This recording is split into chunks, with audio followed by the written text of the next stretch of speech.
राज्य में शीतर प्रकोप बढ़ी चली सुंदरगढ़ जिला बणई अंचल ता प्रभाव पड़ी केतबले कुहुड़ी केतबले ठंडा अस्त व्यस्त जनजीवन प्राय -9 डिग्री तले रोचे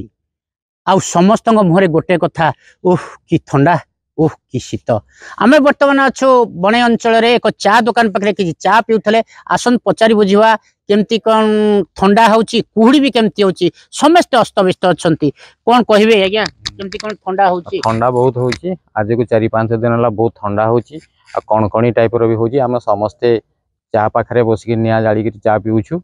आ जो प्रकार ठंडा होची सेतरे जनजीवन बहुत अस्तव्यस्त होची बुढ़ा बुढ़ी मान मध्य चलिवा माने बंची रहिबा बड़ कष्टकर होई पडुची तणो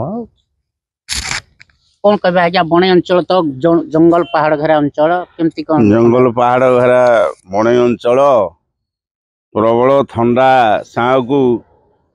ए ठंडार मजा ना चा दुकान रे सबू जमा होचंती एवं दुर्गम अंचल जोटा कि कोईडा टेंसा बारसुआ जनसाधारण मान केमती रोते तार माने समीक्षा करा दरकार एवं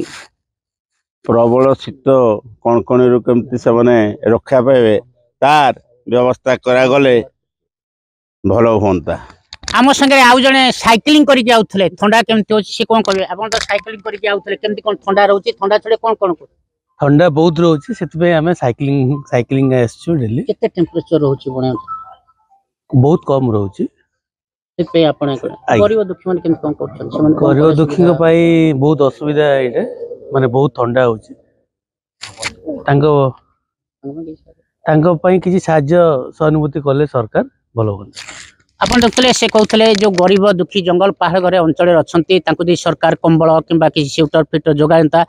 तले भलो होंता आम संगे आउ जने अछंती वयस्क लोक कोन कहिबे कि कोन ठंडा होची ठंडा तो आज्ञा प्रबल होची ए वर्षा हला दिन रु ठंडाटा एते जोर होची आ कोई हेवा के नै आ एडी हमर फुटपाथ रे जति लोक रहउजन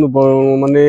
गरीब लोक गुडा याको कमल फमल खंडा खंडा भी जदी गवर्नमेंट तरफ रु आउ कनसी सोसाइटी रु जदी मिलता भल हाँ आपन ठंडा छड़े केमती कोन करछन ठंडा छड़े पे निया गदा है एडी जोर करे होची चा पिउजु जु आपन देखुथले समस्त मुहरे गोटे कथा उह कि ठंडा ओ कि शीत आ शीत छड़े किए खेल कूद रे माती छंती कि मॉर्निंग वॉक करछंती आ कि साइक्लिंग करछंती आ ता थारु ये जी जतले सकाळु बाहर छंती जदी टिके निया देखि देले चा देखि देले आ से जागा छाड़ी के रहउनाती सेठी बसि रहछन तथापि बणे अंचल पहाड़ घेरा अंचल 9 डिग्री तले रहउची ठंडा देखिबा को बाकी रहिला आउ आगु कोन होउची कुहुड़ी आ शीत संगु अस्त व्यस्त करची बणे अंचल जनजीवन।